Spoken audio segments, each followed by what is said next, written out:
మిత్రమా అందరికీ కూడా శుభోదయం అండి. మనం ఏంటిది మల్లె చెట్టు 365 రోజులు చెట్టు నిండుగా పువ్వులు రావాలంటే కొన్ని పనులు అయితే చేయాలి. అలా చేయడం వల్ల మనకు చెట్టు మంచిగా ఇలా చిగురు వస్తూ ఉంటుంది. ఇలా చిగురు రావడానికి కారణం ఇలా ముదిరిపోయినటువంటి ఆకులు ఉంటాయి కదా, ఇలా డార్క్ కలర్లో వచ్చినటువంటి ఆకులు. ఈ ఆకులు అయితే కట్ చేసేయాలి. ఈ ఆకులు కట్ చేసి మళ్ళీ బయట పాడేయద్దు. కిచెన్ కంపోస్ట్ బిన్లో వేసుకున్నాం అనుకోండి మంచిగా వస్తాయి. ఇదిగోండి అలా చేయడం వల్లనే ఇలా చూడండి ఇవన్నీ కూడా లేత చిగుర్లు. ఇలా లేత చిగుర్లు వచ్చినప్పుడు మనకు వచ్చేటువంటి మొగ్గలు ఏంటంటే మంచిగా ఎక్కువగా వస్తాయి. చూడండి ఒక్క కొమ్మకి ఎన్ని వచ్చాయి మొగ్గలు. ఇదిగోండి ఇవి ఇంకా మొగ్గలు రావడానికి స్టార్టింగ్ స్టేజ్లో. ఇదంతా కూడా మనం క్రూనింగ్ చేసి ఒక 15 రోజులు అవుతుంది. ఇక్కడ ఇంకా కొంచెం పార్ట్ ఉంది, క్రూనింగ్ చేసిన తర్వాత చేద్దాము.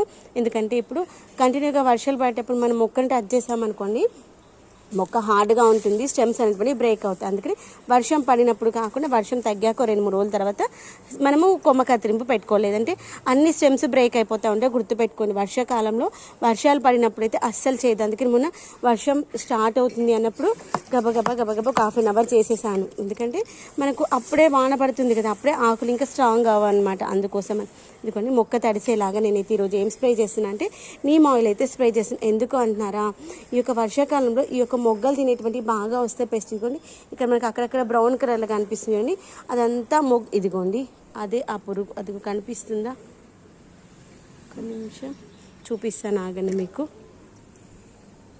ఇదిగోండి ఇది అది మనకి ఎగిరిపోతూ ఉంటాయి అనమాట.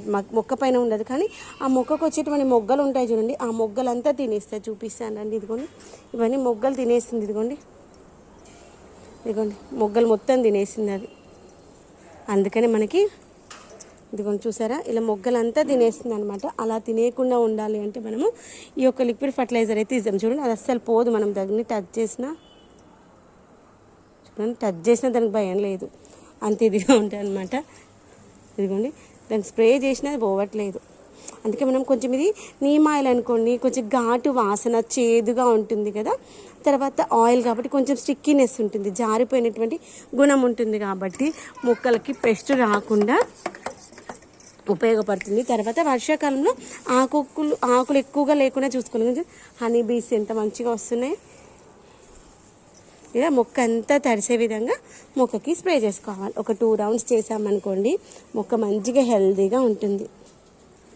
కొమ్మ కత్తిరింపు చేసి మంచిగా వాటర్ స్ప్రే చేసుకోవాలి. కొమ్మ కత్తిరింపు చేసేటప్పుడు మాత్రం వర్షం పడిన రోజు కాకుండా ఒక నెక్స్ట్ డే అట్లా ఎండ వచ్చిన తర్వాత చేసుకోవాలి. అప్పుడు ఆకులు పెడుసుగా ఉండవు అనమాట, అంటే స్ట్రాంగ్గా ఉండవు, ఇట్లా పట్టుకోగానే ఇరిగిపోతాయి అనమాట. అందుకోసం అని చెట్టు అంతా